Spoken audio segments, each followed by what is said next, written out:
Las historias que van a escuchar a continuación se las contaré desde el punto de vista de quienes las vivieron tal cual ellos las describen. Espero que les gusten.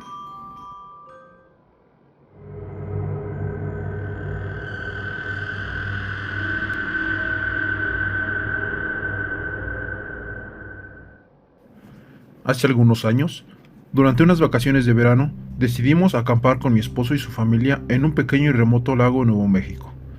Éramos unas 10 personas en nuestro grupo y otro grupo de 6 personas en el campamento de al lado. Al caer la noche, decidimos encender una gran fogata y sentarnos a su alrededor. Ambos grupos estábamos haciendo las clásicas actividades de campamento: comer bocadillos, tomar algunas bebidas y contar historias. Todo transcurría con normalidad y nos la estábamos pasando muy bien, cuando de pronto todos escuchamos lo que sonaba como una niña gritando a la distancia pidiendo ayuda. Extrañamente, ninguno de los grupos tenía niños consigo, pero todos estábamos seguros de que estábamos escuchando a una niña pequeña y decidimos buscar juntos el lugar de donde provenía aquella llamada de auxilio. Detrás del campamento había un campo cubierto de hierba, y justo en medio de aquel campo vimos una figura muy alta y delgada de color blanco, parada a unos 50 metros de nosotros, haciendo ruidos muy extraños, como si murmurara, pero a la vez como si emitiera alguna especie de gruñido. Todos estuvimos de acuerdo en que esta cosa parecía de unos 2 metros de alto y no se lograban distinguir sus rasgos faciales, como si en vez de tener un rostro normal, tuviera solo piel pálida, fría y vacía. Al acercarnos poco a poco para investigar, lo que sea que fuera aquella extraña criatura comenzó a retroceder a medida de que nos acercábamos a ella, hasta que desapareció entre los árboles. Al perderla de vista, un poco inquietos y confundidos, decidimos regresar al campamento para dormir e irnos temprano por la mañana. Toda la noche, mientras intentábamos dormir, seguimos escuchando el grito de una niña pidiendo ayuda, que provenía de entre los árboles. Nadie logró conciliar el sueño. Jamás regresamos a ese lugar y decidimos nunca más volver a acampar.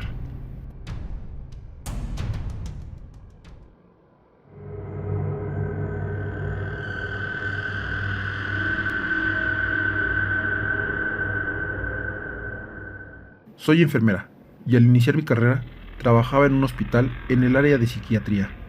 En esa época, uno de los pacientes sufría de mutismo electivo, lo que significa que aunque tenía la capacidad de hacerlo, no podía o no quería hablar, y no había razones médicas para explicarlo. Durante su vida había podido hablar, y parecía una persona bastante normal en aquel entonces, con la excepción de que medía cerca de 2 metros de altura. Una noche, aquel paciente desapareció sin dejar rastro. Tras días y semanas de intensa búsqueda, fue declarado desaparecido y finalmente, tras no dar con él, se le declaró muerto. 10 años más tarde, un hombre de casi 2 metros de altura entró a la sala de urgencias del hospital y le dijo a la enfermera recepcionista: "Mi nombre es Marion Duchenne y llevo 10 años muerto". Esas fueron las últimas palabras que pronunció y después de eso no volvió a hablar jamás. Este hombre estaba cubierto de polvo y su vestimenta coincidía con la que vestía el paciente psiquiátrico la noche de su desaparición 10 años atrás. No llevaba ninguna identificación consigo, pero aún así lograron identificarlo, supongo que por sus huellas dactilares. Se contactó a su familia, pero ellos dijeron que ya habían llorado demasiado a su familiar perdido y que quien fuera que dijera ser Marion simplemente no podía hacerlo, y exigieron que no volvieran a ser contactados nuevamente. En los días siguientes, Marion se la pasaba caminando por todo el lugar, moviendo su boca como si hablara, pero no emitía ningún sonido, y tenía la inquietante costumbre de inclinar la cabeza hacia atrás con la boca totalmente abierta, como si estuviera riendo a carcajadas, pero sin emitir ni un solo ruido. Las veces que intenté hablar con él, parecía escuchar atento, y luego hacía este inquietante movimiento con la cabeza hacia atrás con la boca abierta. Le suministraron algunos medicamentos, los cuales no parecieron surtir efecto alguno en él. La terapia ocupacional no ayudó tampoco, ya que Marion simplemente se la pasaba sonriendo y, a menos de que se le pidiera que estuviera quieto, se levantaba y comenzaba a deambular. A los pocos días de la llegada de Marion, decidí renunciar de ese hospital.